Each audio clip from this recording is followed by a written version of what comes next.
Imagine a tech titan, a company that defined an entire industry for decades, suddenly admitting it is no longer even in the top 10. Well, that is precisely what Intel's new CEO just did. For years now, we have watched Intel navigate some pretty choppy waters. We have seen the headlines, whispers of layoffs, shifting strategies. But the reality hitting home for many at Intel, and for us watching the industry, feels even more stark right now. Reports suggest up to 20% of their global workforce could soon lose their jobs. This is not just a typical corporate realignment. It feels like an admission of deep-seated trouble. Enter Lip-Bu Intel's new CEO, who took the helm just a few months ago.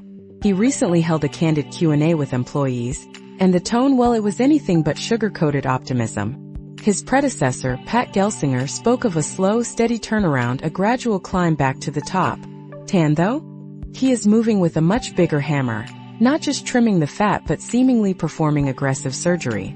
The Oregonian newspaper, deeply embedded in Intel's home turf of Portland, reported on these remarkable remarks. Tan told his employees, and I quote, 20 to 30 years ago we were really leading. But the world has changed. We are no longer among the top 10 semiconductor companies. Think about that for a moment. This is not some analyst's skeptical prediction. This is the CEO of Intel, acknowledging a fundamental, and frankly, painful shift in their market position. It is like a legendary sports team, after decades of championships, admitting they are not even in playoff contention anymore. It is a shocking level of public humility from a company that once dictated the very pace of the PC industry. Tan is not just talking tough. He is acting decisively.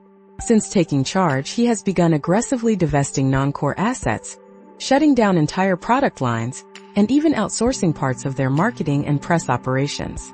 Where Gelsinger tried to steer the ship slowly, Tan appears to be jettisoning cargo and hoping for a dramatic course correction. While companies like Nvidia, TSMC, and even AMD surge ahead, dominating new markets and setting new performance benchmarks, Intel, the once undisputed king of silicon, struggles to find its footing. We are seeing a company once defined by innovation now defined by drastic cuts, and a sobering reassessment of its place in the world. This moment in Intel's history raises a critical question. Is this painful admission the first step in a necessary, if brutal, reinvention, or are we witnessing the beginning of a slow, steady decline for a true tech giant? We want to hear what you think. Can Intel reclaim its crown? Or has the world truly changed too much for them? Let us know your thoughts and make sure you subscribe so you do not miss our next deep dive into the shifting sands of the tech world.